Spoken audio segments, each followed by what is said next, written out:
Under the ice, life has to be extremely specialized to survive.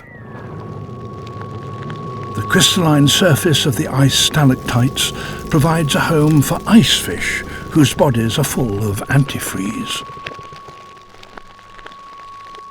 The ceiling of ice shields those living below it from the violent polar weather that rages above. Little here has changed for millions of years. The cold allows animals to grow very slowly and become giants.